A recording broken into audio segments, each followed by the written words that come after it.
मेरे जो पूर्वज हैं वो कृष्णवंशी हैं, मैं कृष्णवंशी हूँ, मुझे गर्व है कि मैं कृष्णवंशी हूँ, इसलिए हमारे पूर्वज वही हैं। रुको और एक पल के लिए सोचो, क्या होगा अगर मैं आपको बताऊं कि आज जिन देशों में मस्जिदों की अजान गूंजती है, वहां कभी मंदिरों की घंटियां बजती थीं। जिस अफगानिस्तान को आज दुनिया कट्टर इस्लामिक देश के रूप में जानती है, वहां कभी वेदों की गूंज सुनाई देती थी। जिस इंडोनेशिया में आज सबसे ज्यादा मुस्लिम आबादी रहती है, वहां कभी रामायण और महाभारत राजदरबारों में सुनाई जाती थी। और सबसे हैरान करने वाली बात, इन देशों के टूटे हुए मंदिर, प्राचीन मूर्तियां और संस्कृत शिलालेख आज भी उस दबे हुए इतिहास की गवाही देते हैं। लेकिन आखिर ऐसा क्या हुआ कि पूरी सभ्यताओं की पहचान ही बदल गई? कैसे हिंदू और बौद्ध साम्राज्य धीरे धीरे मुस्लिम राष्ट्र बन गए? क्या यह सिर्फ धर्म परिवर्तन था, या सत्ता, व्यापार, आक्रमण और समय का ऐसा खेल जिसने पूरी दुनिया का नक्शा बदल दिया? आज की इस वीडियो में हम आपको 5 ऐसे मुस्लिम देशों की कहानी दिखाने वाले हैं जिनका अतीत जानकर शायद आप इतिहास को एक बिल्कुल नई नजर से देखने लगेंगे। सभी सनातन योद्धा एक बार जरूर कमेंट करें, आप कहां से देख रहे हैं, आपको वीडियो कैसे मिला और क्या सबसे ज्यादा झकझोर गया। हम हर कमेंट पढ़ेंगे और दिल से रिप्लाई करेंगे। दोस्तों, क्या आपने कभी सोचा है कि आज जिन देशों को हम पूरी तरह मुस्लिम राष्ट्र के रूप में जानते हैं, वहां कभी मंदिरों की घंटियां गूंजती थीं? जहां आज मस्जिदें दिखाई देती हैं, वहां कभी विशाल हिंदू मंदिर हुआ करते थे। जहां आज अरबी संस्कृति का प्रभाव दिखाई देता है, वहां कभी संस्कृत बोली जाती थी, रामायण और महाभारत की कथाएं सुनाई जाती थीं और हिंदू राजाओं का शासन हुआ करता था। लेकिन फिर ऐसा क्या हुआ कि धीरे धीरे उन देशों की पहचान ही बदल गई? कैसे दुनिया के कई बड़े हिंदू और बौद्ध केंद्र मुस्लिम राष्ट्र बन गए? इतिहास की यह कहानी सिर्फ धर्म परिवर्तन की कहानी नहीं है, बल्कि सत्ता, व्यापार, आक्रमण और बदलती सभ्यताओं की ऐसी सच्चाई है जिसे जानकर शायद आप हैरान रह जाएंगे। आज हम आपको 5 ऐसे मुस्लिम देशों की कहानी बताएंगे जिनकी जड़ें कभी सनातन धर्म से गहराई से जुड़ी हुई थीं। इन देशों में कभी वेदों की गूंज थी, हिंदू साम्राज्य थे, संस्कृत शिलालेख थे और भारतीय संस्कृति का गहरा प्रभाव था। लेकिन समय बदला, राजा बदले, सत्ता बदली और धीरे धीरे इतिहास भी बदलता चला गया। आज भी वहां के टूटे हुए मंदिर, प्राचीन मूर्तियां और लोक कथाएं इस बात की गवाही देती हैं कि इन देशों का अतीत वैसा नहीं था जैसा आज दिखाई देता है। और यकीन मानिए, पहला देश जानकर शायद आपको सबसे ज्यादा हैरानी होगी। सबसे पहले बात करते हैं मलेशिया की। आज का मलेशिया एक मुस्लिम बहुल देश है, लेकिन हजारों साल पहले यह भूमि हिंदू और बौद्ध सभ्यता का एक बड़ा केंद्र हुआ करती थी। इतिहासकार बताते हैं कि पहली शताब्दी से लेकर लगभग 14वीं शताब्दी तक यहां भारतीय संस्कृति का गहरा प्रभाव था। उस समय इस क्षेत्र को स्वर्ण भूमि और स्वर्ण द्वीप कहा जाता था, यानी सोने की धरती। समुद्री रास्तों से भारत के व्यापारी, ब्राह्मण और साधु यहां पहुंचे। उनके साथ सिर्फ व्यापार नहीं आया, बल्कि संस्कृत भाषा, वेद, रामायण और सनातन परंपराएं भी यहां पहुंची। धीरे धीरे यहां हिंदू बौद्ध राज्यों की स्थापना होने लगी। कदाह और श्रीविजय जैसे शक्तिशाली साम्राज्य भारतीय संस्कृति से गहराई से जुड़े हुए थे। सोचिए, जहां आज आधुनिक शहर दिखाई देते हैं, वहां कभी मंदिरों की घंटियां बजती थीं, रामायण की कथाएं सुनाई जाती थीं और हिंदू राजाओं का शासन हुआ करता था। आज भी मलेशिया के भुजांग वैली क्षेत्र में 2000 साल पुराने मंदिरों के अवशेष मिलते हैं। वहां संस्कृत में लिखे शिलालेख, भगवान विष्णु की मूर्तियां और शिवलिंग पाए गए हैं। ये सब इस बात का प्रमाण है कि कभी यहां सनातन संस्कृति फल फूल रही थी। लेकिन फिर धीरे धीरे सब कुछ बदलने लगा। अरब व्यापारियों के साथ इस्लाम यहां पहुंचा और जब मलक्का के एक हिंदू राजा ने इस्लाम स्वीकार किया, तो धीरे धीरे सत्ता और समाज दोनों बदलते चले गए। कुछ ही सदियों में मलेशिया की पहचान पूरी तरह बदल चुकी थी। लेकिन जो कहानी अब आप सुनने वाले हैं, वह इससे भी ज्यादा चौंकाने वाली है। अब बात करते हैं अफगानिस्तान की। आज दुनिया अफगानिस्तान को एक कट्टर इस्लामिक देश के रूप में जानती है, लेकिन शायद बहुत कम लोग जानते हैं कि यही भूमि कभी सनातन सभ्यता और बौद्ध संस्कृति का एक महान केंद्र हुआ करती थी।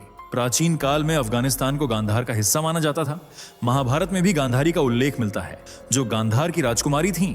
यानी इस भूमि का संबंध भारतीय इतिहास और सनातन परंपरा से हजारों साल पुराना है। काबुल, कंधार, बल्ख और बामियान जैसे क्षेत्र कभी ज्ञान, संस्कृति और आध्यात्म का केंद्र हुआ करते थे।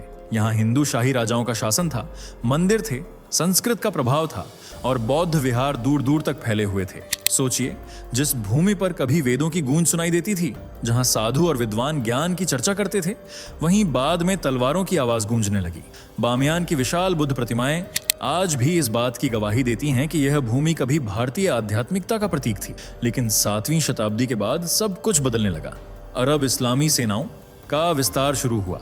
धीरे धीरे अफगानिस्तान भी उनके निशाने पर आ गया। हिंदू शाही राजाओं ने लंबे समय तक संघर्ष किया।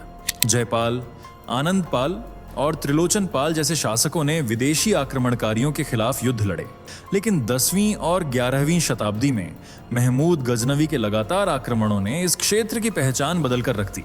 मंदिर तोड़े गए, सत्ता बदल गई और धीरे धीरे अफगानिस्तान की धार्मिक पहचान भी बदलती चली गई। आज वहां बचे हुए खंडहर, टूटे हुए मंदिर और प्राचीन अवशेष बस यही याद दिलाते हैं कि यह भूमि कभी सनातन संस्कृति का गौरवशाली केंद्र थी। लेकिन अफगानिस्तान अकेला नहीं था। अब चलते हैं इंडोनेशिया की ओर। आज इंडोनेशिया दुनिया की सबसे बड़ी मुस्लिम आबादी वाला देश है। लेकिन यह जानकर शायद आपको हैरानी होगी कि कभी यहाँ शक्तिशाली हिंदू साम्राज्यों का राज हुआ करता था। पहली शताब्दी से लेकर लगभग 15वीं शताब्दी तक इंडोनेशिया में भारतीय संस्कृति का गहरा प्रभाव था। यहाँ कुतई, मातरम, सिंहसारी और सबसे शक्तिशाली मजापहित साम्राज्य जैसे बड़े हिंदू राज्य स्थापित हुए।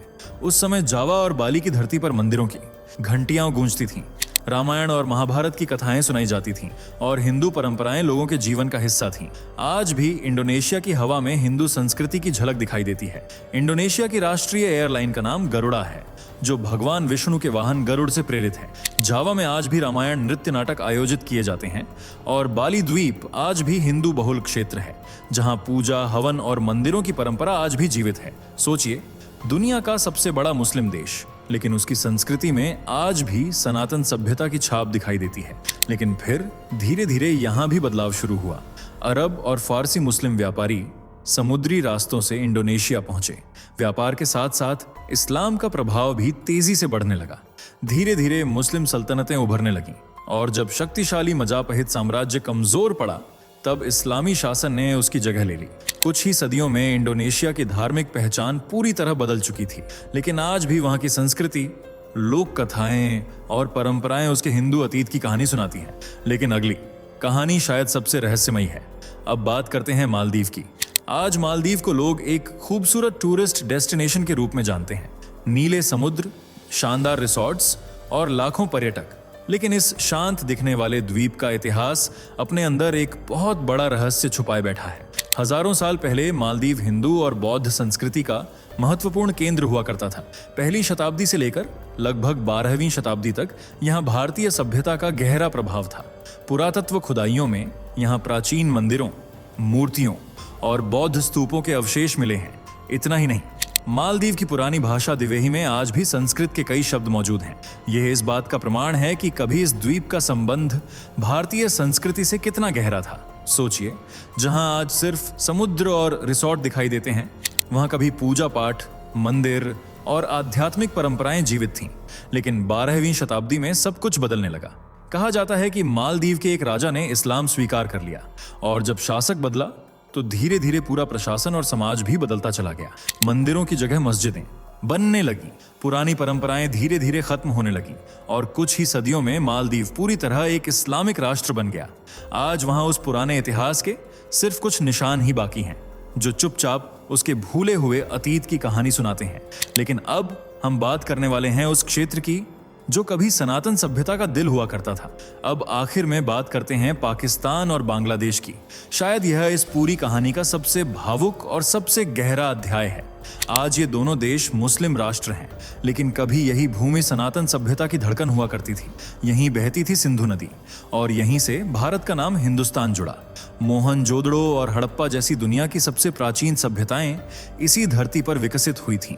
ये सिर्फ जमीन का टुकड़ा नहीं था, बल्कि हजारों साल पुरानी संस्कृति, ज्ञान और सभ्यता का केंद्र था। वहीं दूसरी ओर बंगाल, यानी आज का बांग्लादेश, कभी हिंदू और बौद्ध संस्कृति का स्वर्ण युग देख चुका था। पाल, सेन और गुप्त वंशों के समय यहाँ मंदिर, विश्वविद्यालय और आध्यात्मिक परंपराएं फल फूल रही थीं। सोचिए, जहां कभी सनातन सभ्यता सांस लेती थी, जहां वेदों और ज्ञान की परंपरा जीवित थी, वहां धीरे धीरे सब कुछ बदलने लगा। 8वीं शताब्दी में मोहम्मद बिन कासिम ने सिंध पर हमला किया।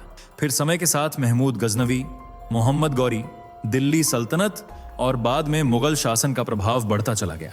सत्ता बदलती गई, राज्य बदलते गए और धीरे धीरे इस पूरे क्षेत्र की धार्मिक पहचान भी बदलती चली गई। लेकिन सबसे बड़ा बदलाव 1947 में आया। भारत का विभाजन हुआ और पाकिस्तान बना। फिर 1971 में पूर्वी पाकिस्तान अलग होकर बांग्लादेश बन गया। इतिहास बदल चुका था, सीमाएं बदल चुकी थीं, लेकिन उस मिट्टी की यादें आज भी जिंदा हैं। आज भी पाकिस्तान में हिंगलाज माता मंदिर, कटास राज मंदिर और शारदा पीठ जैसे प्राचीन तीर्थ मौजूद हैं। वहीं बांग्लादेश में ढाकेश्वरी मंदिर और कई शक्तिपीठ आज भी उस अतीत की गवाही देते हैं, जिसे समय पूरी तरह मिटा नहीं सका। खंडहर आज भी खामोश हैं, लेकिन उनका इतिहास आज भी बोलता है।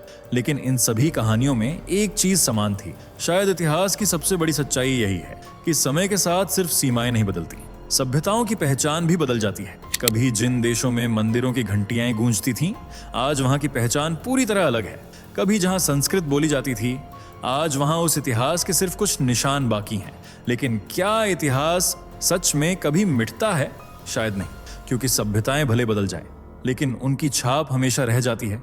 कहीं टूटे हुए मंदिरों के रूप में, कहीं प्राचीन शिलालेखों में, तो कहीं लोक कथाओं और परंपराओं में। आज भी मलेशिया, इंडोनेशिया, अफगानिस्तान, मालदीव, पाकिस्तान और बांग्लादेश की मिट्टी में उस पुराने इतिहास की गूंज सुनाई देती है।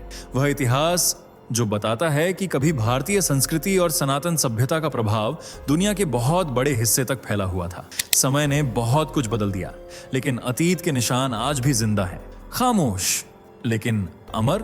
तो अब सवाल यह उठता है, क्या दुनिया सच में अपने इतिहास को भूल चुकी है, या फिर इतिहास आज भी उन खंडहरों, मंदिरों और पुरानी सभ्यताओं में जिंदा है? आप क्या सोचते हैं? क्या इन देशों का प्राचीन इतिहास लोगों को जानना चाहिए, या समय के साथ पुरानी सभ्यताएं सिर्फ किताबों तक सीमित होकर रह जाती हैं? अपनी राय हमें कमेंट करके जरूर बताइए, क्योंकि इतिहास सिर्फ बीते हुए समय की कहानी नहीं होता, वह हमारी पहचान भी होता है। और अगर आपको लगता है कि लोगों को अपने इतिहास के बारे में जानना चाहिए, तो इस वीडियो को ज्यादा से ज्यादा शेयर कीजिए, ताकि ज्यादा लोग इन भूली हुई कहानियों को जान सकें। ऐसी ही रहस्यमयी और ऐतिहासिक जानकारियों के लिए चैनल को सब्सक्राइब जरूर करें, क्योंकि सभ्यताएं बदल सकती हैं, लेकिन उनका इतिहास कभी नहीं मिटता। दोस्तों, आपकी स्क्रीन पर 2 और वीडियो दिख रही हैं, जिसे देखने के लिए आप स्क्रीन पर क्लिक करें। दोनों देखिएगा, बहुत अच्छी वीडियो बनी है।